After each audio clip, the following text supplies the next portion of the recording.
देखिए, बताने और करने में दो चीजों का फर्क होता है।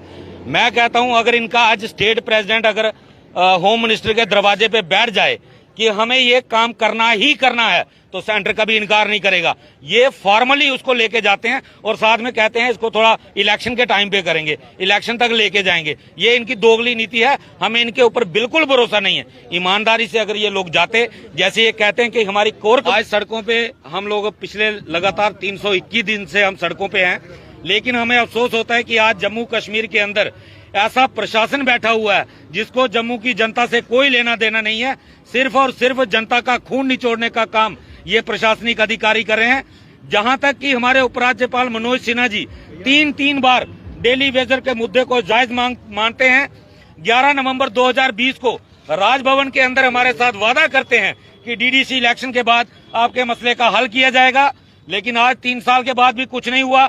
उसके बाद एक मीडिया कनक्लेव के अंदर कहते हैं कि ये डेली वेजर जो प्रदर्शन कर रहे हैं इनकी मांग बिल्कुल जायज है और इसी माह के अंत तक हम उनका मसला हल करने जा रहे हैं, लेकिन 6 महीने उस बात को भी हो गए, आज तक कुछ नहीं हुआ। इसीलिए हमें मजबूर होकर सड़कों पे उतरना पड़ रहा है। आने वाले दिनों में G20 की मीटिंग होने जा रही है। आज हमारी कोर ग्रुप की मीटिंग हो रही है। अगर G20 मीटिंग के दौरान जम्मू के अंदर कोई इंसिडेंट होता है या कोई बड़ा प्रदर्शन होता है तो उसके लिए LG प्रशासन जिम्मेदार रहेगा।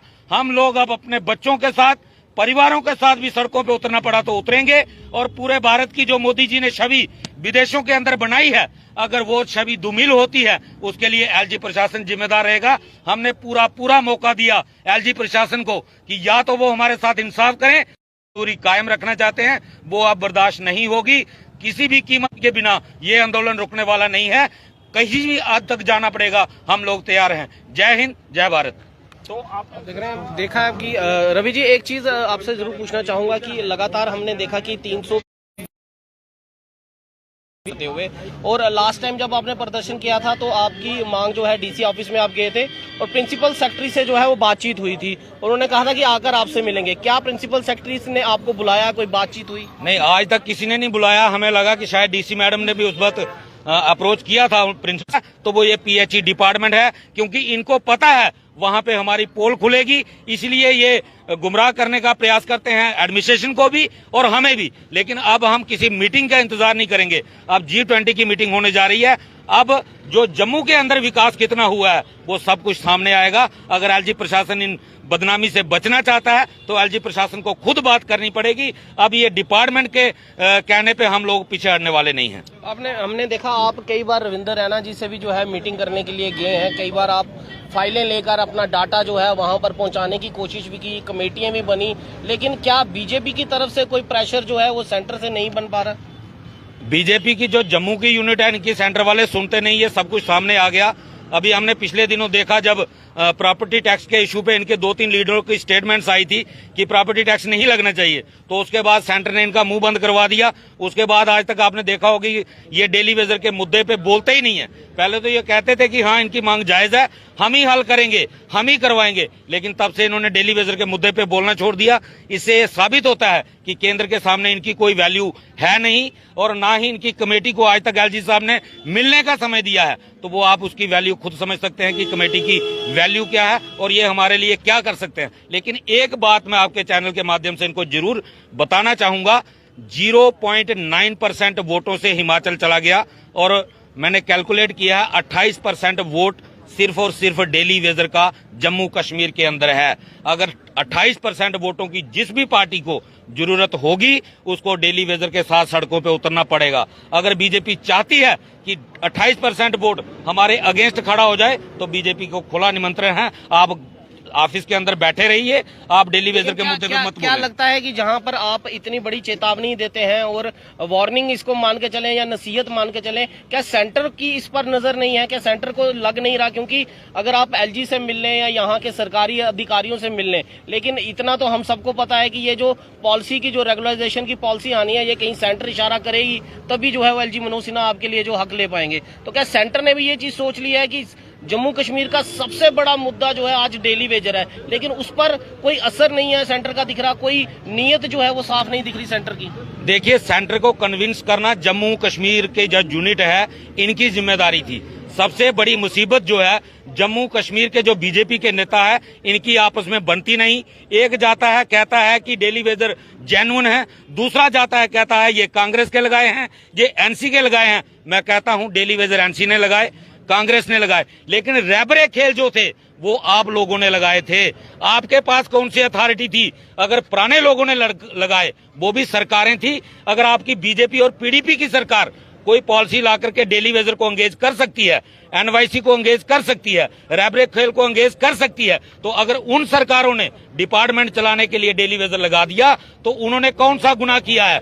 ये कहे कि गंगा गए गंगाराम, जमुना गए जमुनादास, ये नहीं चलेगा। बीजेपी को इन चीजों का भुगतान करना ही पड़ेगा। और ये कहीं ना कहीं बीजेपी वाले डबल गेम खेलने की कोशिश कर रहे हैं कि ये चाहते हैं कि हम इलेक्शन तक इस मुद्दे को लटकाए रखेंगे, तो इसका कहीं ना कहीं खमियाजा जो है जम्मू वालों के साथ साथ केंद्र में बैठे हुए नेताओं को भी भुगतना पड़ेगा, इसमें कोई शक नहीं। 28% वोट बहुत बड़ा वोट बैंक होता है। कई मेमोरेंडम जो है वो एमएचए में जाकर हमारे जम्मू के कई नेता हैं, कई सोशल एक्टिविस्ट हैं, कई पार्टियां हैं, आपने भी डाटा भेजा, बीजेपी की कमेटीज ने भी डाटा भेजा। फिर आप ये कह रहे हैं कि सेंटर को बताने की जरूरत है। यहाँ से कोई बीजेपी का लीडर बता नहीं रहा, लेकिन यहाँ से कई लीडर उठकर जो है वो सेंटर में जाकर जो है खुद डाटा वहां पर रख कर आए हैं, उनके टेबल पर रख कर आए हैं। देखिए, बताने और करने में दो चीजों का फर्क होता है।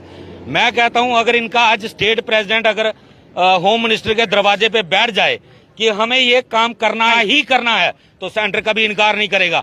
ये फॉर्मली उसको लेके जाते हैं और साथ में कहते हैं इसको थोड़ा इलेक्शन के टाइम पे करेंगे, इलेक्शन तक लेके जाएंगे। ये इनकी दोगली नीति है, हमें इनके ऊपर बिल्कुल भरोसा नहीं है। ईमानदारी से अगर ये लोग जाते, जैसे ये कहते हैं कि हमारी कोर कमेटी गई थी, अगर इनकी कोर कमेटी वहां पे बैठ जाती कि हमें आज ही आर्डर लेके वापस जाना है, तो क्या वो आर्डर नहीं देते? इससे साफ जाहिर होता है ये सिर्फ फॉर्मेलिटी करते हैं, सिर्फ मीडिया में आकर बोल देते हैं ये हमारे भाई हैं, ये हमारे परिवार हैं। अगर हमारे भाई हैं, हमारे परिवार हैं, अगर सेंटर नहीं सुन रहा हमारे साथ सड़कों पे तो आओ। किसने रस्सा डाल के बांधा हुआ है? किसी ने नहीं बांधा। अगर ये 2015 में रविंदर रैना जी, जब इनकी पीडीपी के साथ कल्यूशन सरकार थी, तब ये यहाँ रैली में शामिल हो सकते हैं। आज कौन सी गोली चल रही है जम्मू के अंदर? कोई गोली नहीं चल रही। मैं देख रहा था कल कश्मीर में घूम रहे थे, परसों पुलवामा ट्रेन में अकेले बैठे हुए थे। अगर वहां इतनी मिलिटेंसी के अंदर अकेले घूम सकते हैं तो जम्मू में डेली वेजर के बीच में आके खड़े हो जाए। का कोई भी लीडर अगर आपके समर्थन में आएगा तो पार्टी उसके साथ किस तरह का व्यवहार करेगी? उसको आने वाले चुनावों में टिकट मिल पाएगी या नहीं मिल पाएगी? या जो लोग लगातार ये बोलते हैं कि हमारा सीएम जो है वो बीजेपी का होगा, रविंदर रैना होगा या कोई और नेता, क्या उनको इस चीज का ज्यादा एहसास है कि हमें अपनी कुर्सी बचानी, अपनी टिकट लेनी है? डेली वेजर बचे या बचे ना बचे, या उनका घर चले या न चले, उनसे उनको कोई फर्क नहीं पड़ेगा। केंद्र वाले सिर्फ टिकट दे सकते हैं। उस टिकट को मैंडेट में बदलना वो हमारे हाथ में है, वो जम्मू की जनता के हाथ में है। कुर्सी तक पहुंचाना जम्मू की जनता और जम्मू का वोटर तय करेगा। सिर्फ केंद्र वाले टिकट दे सकते हैं, वो जो देनी होगी वो किसको देंगे ये उनको तय करना है, लेकिन किसको कामयाब करना है वो हम तय करेंगे। ये फैसला ये करें कि इनको टिकट चाहिए या कुर्सी चाहिए। आखिरी सवाल आपसे करना चाहूंगा, क्या प्रदर्शन आपने जो आज कोर कमेटी की जो आपको मीटिंग हुई है, क्या कोई बड़ा प्रदर्शन करने की कोई दोबारा एक बार जो है सरकारी जो अधिकारी हैं उनसे फिर कोई झूठा वादा लेने के लिए क्या फिर कोई नया प्रदर्शन जो करने की तैयारी कर रहा है? नहीं, अभी झूठे वादों वाला तो काम ही खत्म हो गया। अब हर एक ने हमसे वादा कर लिया, चाहे वो कोई भी चेयर रही हो, चाहे वो चीफ इंजीनियर हो, प्रिंसिपल सेक्रेटरी हो, कमिश्नर हो, डिव काम हो, हमारे डीसी जम्मू हो, सबको एक एक दो बार हमने टाइम दे दिया। अब टाइम किसी को नहीं देंगे। जिसको भी करना है वो फैसला करे। हमें बाहर निकालने का करें, हमें वो भी मंजूर है कि हमें बाहर निकाल दो, हम मजदूरी नहीं करेंगे, लेकिन उससे पहले हमारा 70 महीने की पेंडिंग वेजेस और जो हमारा कानूनी हक बनता है पीएफ, जो हमारा 26, 26, 30 साल का बनता है, वो हमारा हिस्सा दे दो। हम घर जाने के लिए तैयार हैं। आपकी नौकरी आपको मुबारक। बीजेपी वाले रखें या एलजी प्रशासन अपने साथ यूपी में ले जाए, हमें कोई दिक्कत नहीं।